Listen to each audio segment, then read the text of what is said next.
Bismillahirrahmanirrahim. Assalamualaikum warahmatullahi wabarakatuh. Innal hamdalillah nahmaduhu wa nasta'inuhu wa nastaghfiruh. Wa na'udzu billahi min shururi anfusina wa min sayyiati a'malina. Man yahdihillahu fala mudilla lahu wa man yudlil fala hadiya lahu. Ashhadu an la ilaha illallah wahdahu la syarika lahu wa ashhadu anna Muhammadan 'abduhu wa rasuluh. Allahumma salli wa sallim ala sayyidina Muhammad wa ala alihi wa ashabihi wa tabi'in wa man tabi'ahum bi ihsanin ila yaumiddin. A'udzu billahi minasyaitonir rajim. Ya ayyuhalladzina amanu taqullaha haqqa tuqatih wa la tamutunna illa wa antum muslimun. Amma ba'd.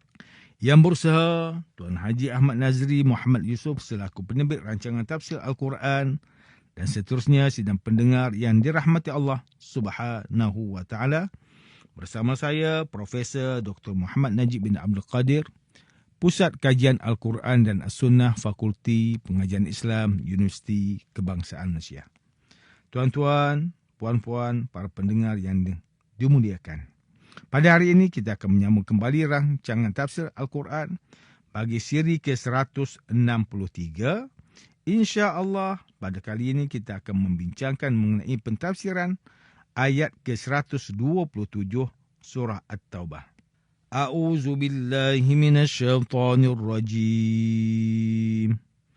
وَإِذَا مَا أُنْزِلَتْ سُورَةٌ نَظَرَ بَعْضُهُمْ إِلَى بَعْضٍ هَلْ يَرَاكُمْ مِنْ أَحَدٍ ثُمَّ انصَرَفُوا صَرَفَ اللَّهُ قُلُوبَهُمْ بِأَنَّهُمْ قَوْمٌ لَا يَفْقَهُونَ.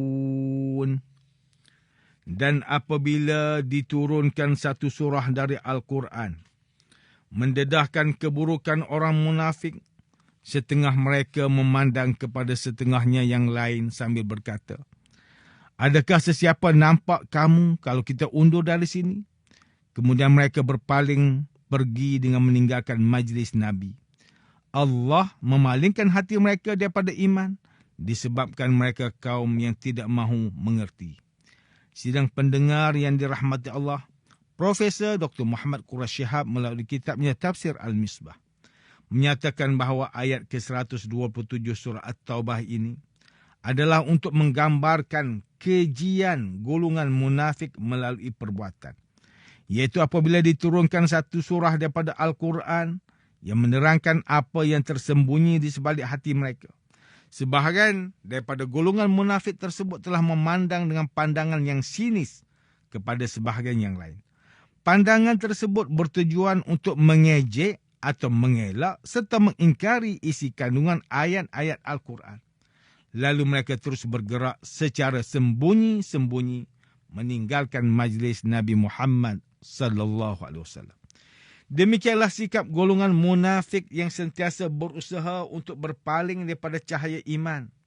Maka Allah Subhanahu wa taala telah memalingkan hati mereka daripada mendengar dan melakukan ibadat kepada Allah Subhanahu wa taala.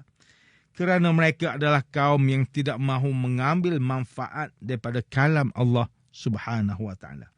Tahir Ibn Ashur memahami ayat ini dengan makna apabila diturunkan satu surah yang membongkar rahsia mereka, sebahagian daripada mereka akan saling berpandangan antara satu sama lain dengan pandangan yang sinis sambil bertanya, bagaimanakah Nabi Muhammad sallallahu alaihi wasallam dapat mengetahui rahsia mereka?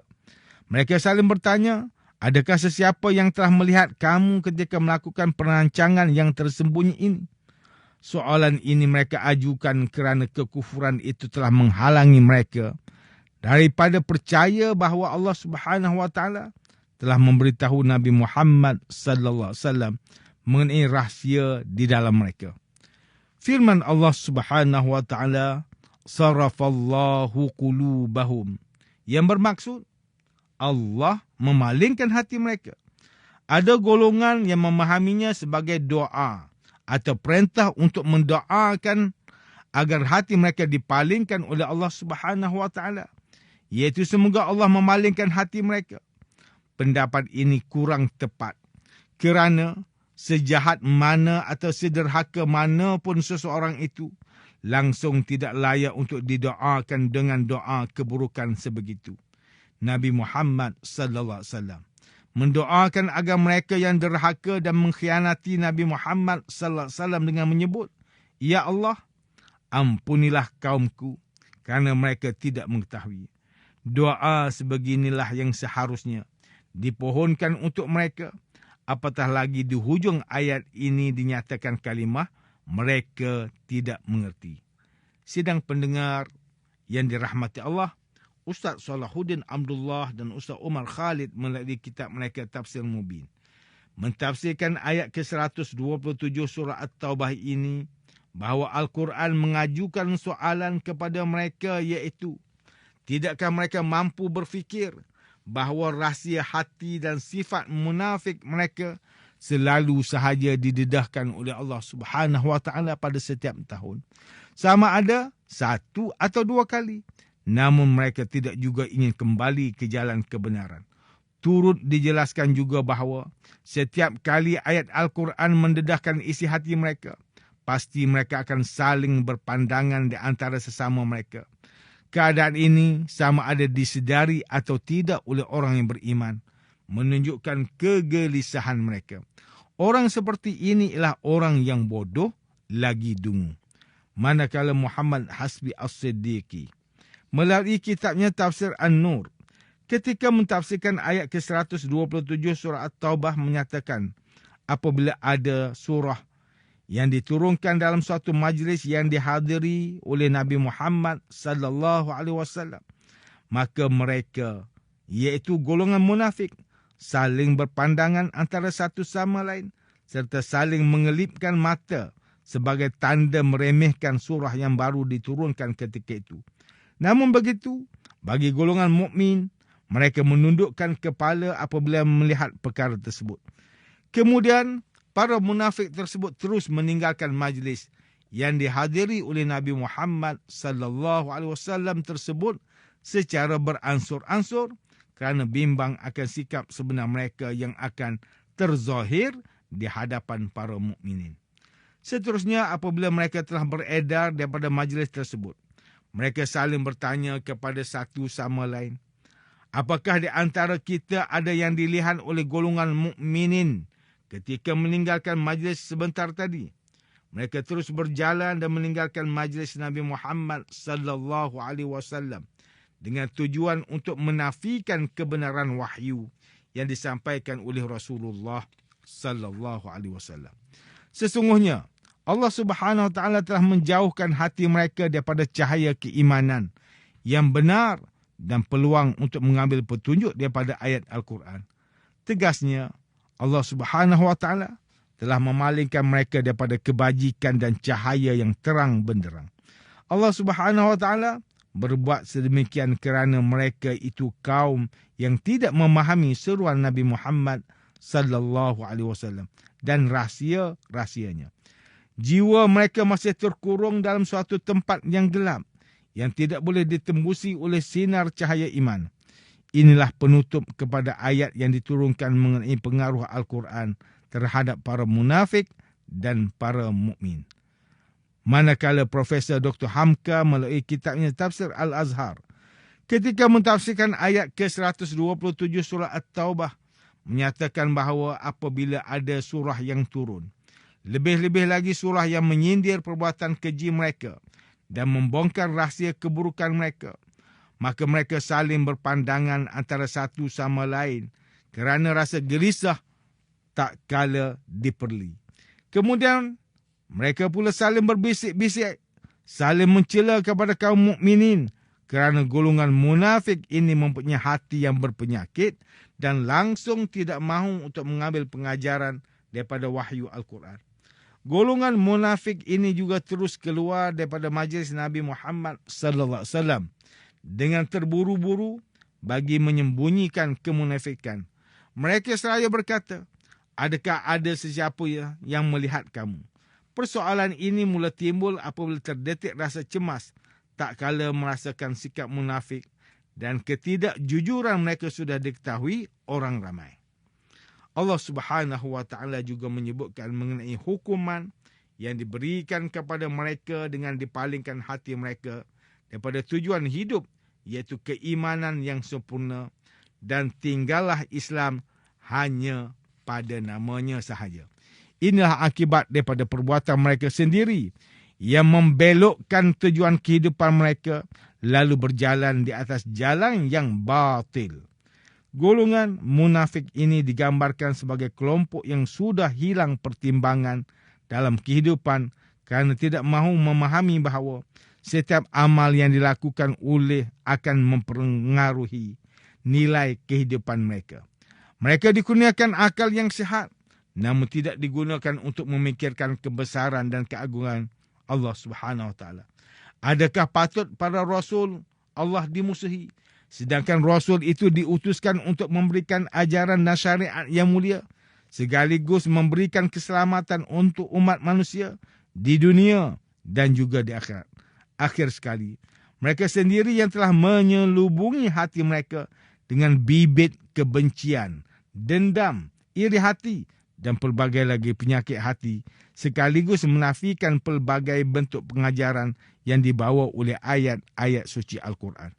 Situasi ini juga sama seperti keadaan orang kafir pada zaman sekarang yang telah ditanam dengan kebencian yang sangat mendalam kepada agama Islam kerana telah diajarkan oleh nenek moyang mereka sejak zaman berzaman. Walaupun pelbagai bentuk dakwah Islamiah sudah diberikan kepada mereka. Sebagai contoh, pendeta-pendeta kafir mengajarkan bahawa Nabi Muhammad sallallahu alaihi wasallam itu seorang yang gilakan perempuan kerana berkahwin sehingga 9 orang isteri. Kemudian atas rasa kasih dan cinta kepada junjungan Nabi Muhammad sallallahu alaihi wasallam, para ulama telah menentang dakwaan tersebut dengan memberikan hujah dan keterangan, baik daripada aspek sirah maupun daripada aspek peribadi mulia Nabi Muhammad sallallahu alaihi wasallam sendiri dan juga aspek sosial pergaulan manusia ketika itu. Namun mereka tetap juga mahu menerima kebenaran mengenai Nabi Muhammad sallallahu alaihi wasallam. Sesungguhnya mereka benar-benar menutup akal dengan penuh rasa kebencian yang telah ditanam sejak beratus bahkan beribu tahun dahulu. Sidang pendengar yang dirahmati Allah, demikianlah tafsir bagi ayat ke-127 surah At-Taubah menurut pentafsiran oleh para ulama. Ayat ke-127 surah At-Taubah ini menjelaskan bahawa sesungguhnya golongan munafik ini sangatlah keji. Allah Subhanahu wa taala memberitahu kepada Nabi Muhammad sallallahu alaihi wasallam mengenai golongan munafik yang turut bersama dengan Nabi Muhammad sallallahu alaihi wasallam untuk menzahirkan keburukan mereka. Ayat ke-127 surah At-Taubah ini menunjukkan kepada kita bahawa sikap munafik adalah sangat dibenci oleh Allah Subhanahu wa taala dan dicela dalam agama Islam. Sebagai manusia yang mempunyai akal fikiran, gunakanlah sebaiknya untuk mentaati serta tunduk patuh kepada Allah Subhanahu wa taala. Sidang pendengar yang dimuliakan, antara pengajaran yang boleh kita ambil daripada tafsir ayat ke-127 surah At-Taubah ini ialah, pertama, setiap Muslim hendaklah sentiasa berwaspada untuk menjauhi daripada tergolong daripada golongan munafik yang menyekutukan Allah Subhanahu wa taala dan Nabi Muhammad sallallahu alaihi wasallam secara tersembunyi. Kedua, kita perlulah sentiasa mengambil iktibar dan manfaat yang diberikan di dalam ayat suci Al-Quran dan risalah yang dibawa oleh Nabi Muhammad sallallahu alaihi wasallam agar hati kita sentiasa hidup dan subur. Yang ketiga, kita perlulah sentiasa berdoa agar diberikan kekuatan untuk sentiasa berada di dalam rahmat Allah Subhanahu wa taala dan agar hati kita sentiasa berada di landasan yang betul dan bukan landasan yang boleh memalingkan hati ke arah yang lebih buruk. Sidang pendengar yang dirahmati Allah, sekian sahaja rancangan tafsir Al-Quran pada hari ini. Semoga kita semua mendapat manfaat daripada perbincangan ilmu ini. Insya-Allah, mudah-mudahan kita akan bertemu lagi pada siri rancangan tafsir Al-Quran yang akan datang. Wabillahi taufiq wal hidayah. Wassalamualaikum warahmatullahi wabarakatuh.